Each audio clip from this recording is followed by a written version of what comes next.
Hi guys, आप देख रहे हैं वन डाट मेरा एजुकेशन। हम लोग डिस्कस कर रहे हैं 200 मोस्ट इंपॉर्टेंट एमसीक्यूज प्राचीन हिस्ट्री से। तो ये फोर्थ वीडियो है, तो चलिए शुरू करते हैं। हमारा 61 क्वेश्चन नंबर है, भारत का प्रथम शक राजा कौन था? भारत में शकों का प्रथम राजा कौन था? तो भारत में शकों का प्रथम राजा था मेगा फर्स्ट। तो इस क्वेश्चन का ऑप्शन नंबर ए सही होगा।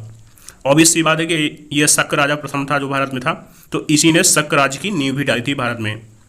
तो भारत में शक राज्य की नींव डालने वाला राजा मेगा फर्स्ट था और यह भारत में प्रथम शक राजा था। देखते हैं नेक्स्ट क्वेश्चन। नेक्स्ट क्वेश्चन है हमारा, स्ट्रेट गोज की नियुक्ति किसने की थी?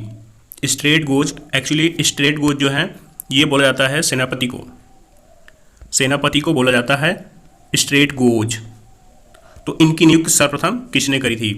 तो स्ट्रेट गोज की नियुक्ति सर्वप्रथम यमन शासकों ने की थी। तो इस क्वेश्चन का ऑप्शन नंबर फर्स्ट सही होगा। स्ट्रेट गोज यानी सेनापतियों की नियुक्ति की प्रथा जो है यमन शासकों ने स्टार्ट करी थी। तो इस क्वेश्चन का ऑप्शन नंबर फर्स्ट सही होगा। देखते हैं नेक्स्ट क्वेश्चन।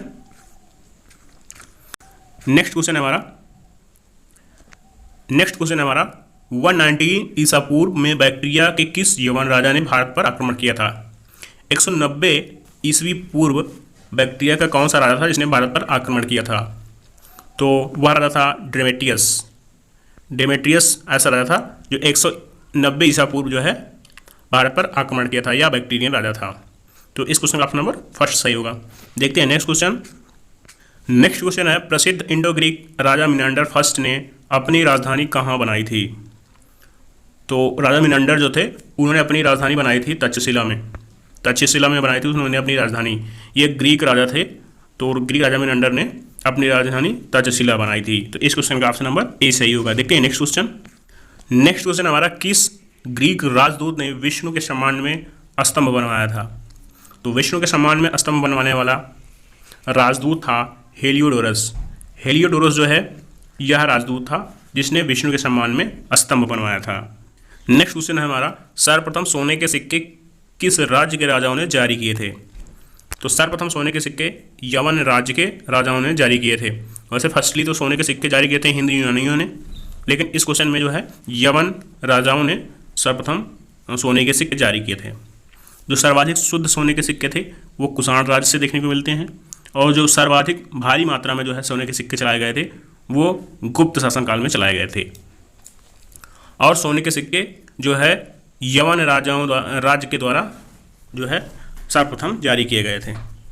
तो इस क्वेश्चन का ऑप्शन नंबर बी सही होगा। देखते हैं नेक्स्ट क्वेश्चन। नेक्स्ट क्वेश्चन है, बृहत कथा की रचना किसने की थी? तो बृहत कथा की रचना करने वाले हैं गुणाढ़। गुणाढ़ जो हैं इन्होंने बृहत कथा की रचना की थी। तो इस क्वेश्चन का ऑप्शन नंबर फर्स्ट सही होगा। देखते हैं नेक्स्ट क्वेश्चन। नेक्स्ट क्वेश्चन है हमारा, किस सातवाहन राजा ने शक राजाओं से मालवा को वापस जीत लिया? तो शक राजाओं से जो है मालवा को जीतने वाले राजा थे गौतमीपुत्र सतकर्णी। गौतमीपुत्र सतकर्णी ने जो थे उन्होंने मालवा को शक राजाओं से वापस जीत लिया, क्योंकि शक जो सातवाहन राजा थे वो मालवा को हार चुके थे शक राजाओं के हाथ। तो दोबारा से गौतमीपुत्र सतकर्णी ने आक्रमण करके उसे मालवा को फिर से जीत लिया। तो इस क्वेश्चन का ऑप्शन नंबर फर्स्ट सही होगा। देखते हैं नेक्स्ट क्वेश्चन। इनमें से कौन सा शिलालेख सातवाहन काल से संबंधित है? नासिक जूनागढ़, या फिर नासिक जूनागढ़ दोनों, या फिर इनमें से कोई नहीं? तो सातवाहन राजाओं से संबंधित है नासिक का शिलालेख। इस क्वेश्चन का ऑप्शन नंबर फर्स्ट सही होगा। तो सातवाहन राजाओं से संबंधित है नासिक का शिलालेख।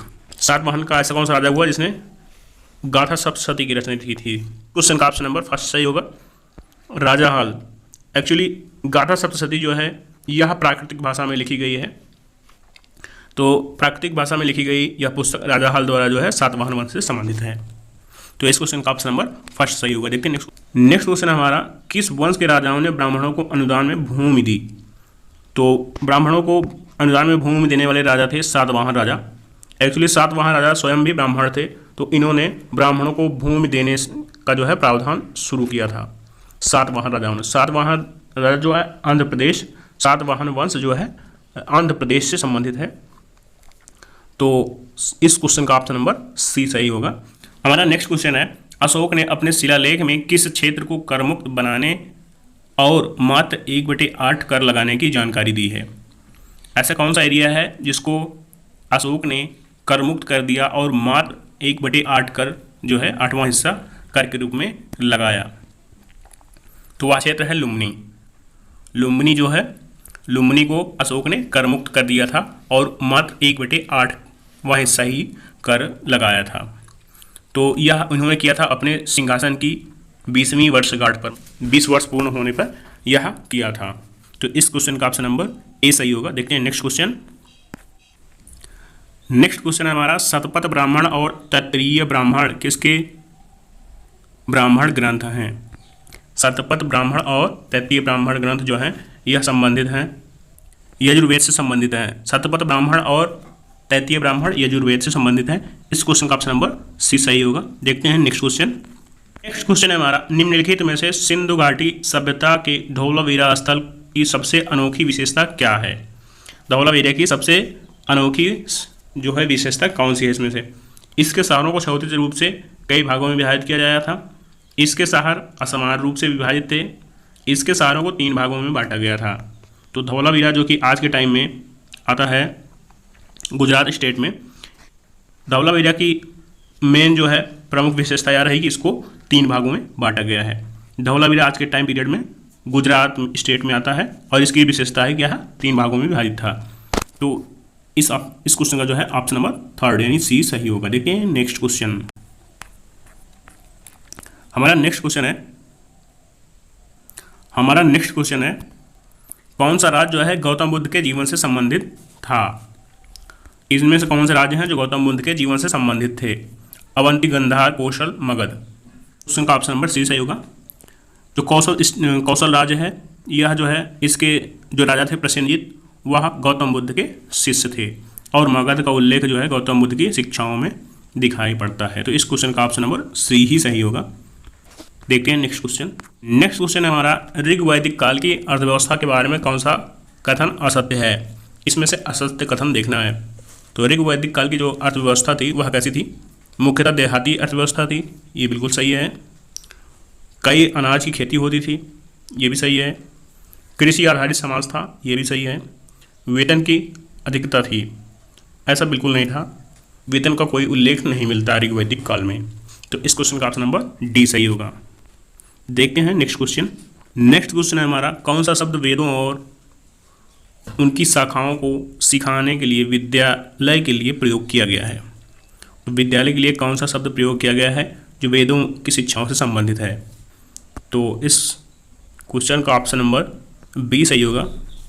वेदों की शिक्षा कई चरणों में दी जाती थी, तो इस क्वेश्चन का ऑप्शन नंबर बी सही होगा। देखते हैं नेक्स्ट क्वेश्चन। नेक्स्ट क्वेश्चन है हमारा, प्रकृति भाषा की व्याकरण प्रकृति प्रकाश की रचना किसने करी थी? प्रकृति प्रकाश जो कि व्याकरण है प्रकृति भाषा का, उसकी रचना किसने करी थी? तो प्रकृति भाषा के व्याकरण प्रकृति प्रकाश की रचना करी थी वरुचि ने। इस क्वेश्चन का ऑप्शन नंबर सी सही होगा। नेक्स्ट क्वेश्चन है हमारा, मेगास्थनीज द्वारा भारत के बारे में कहे गए कथनों में से कौन सा सत्य नहीं है? ऐसे कौन सा कथन है जो मेगास्थनीज द्वारा कहे गए और सत्य नहीं है? भारत में प्रचुर मात्रा में सोना, चांदी और तांबा और लोहा है, ये भी सही है। भारत में सुव्यवस्थित जाति व्यवस्था है, ये भी बिल्कुल सही था। भारत में अक्सर अकाल पड़ता है, उस टाइम में भारत में अकाल नहीं पड़ता था, तो ये बिल्कुल गलत हो जाएगा। डायनोसिस ने भारत पर आक्रमण किया था, ये भी सत्य है। तो इस क्वेश्चन का ऑप्शन नंबर सी सही है। देखते हैं नेक्स्ट क्वेश्चन। नेक्स्ट क्वेश्चन हमारा, निम्नलिखित में से भारत के बारे में सर्वप्रथम किस ग्रीक विद्वान ने लिखा है? तो ग्रीक लेखकों में सबसे पहले साइलेक्स जो है भारत की यात्रा पर आए थे। ग्रीक लेखकों में सबसे पहले साइलेक्स भारत की यात्रा पर आए थे और इन्होंने जो है भारत के बारे में लिखा है। तो प्रथम ग्रीक विद्वान साइलेक्स हैं जिन्होंने भारत के बारे में लिखा। तो इस क्वेश्चन का ऑप्शन नंबर सी सही होगा।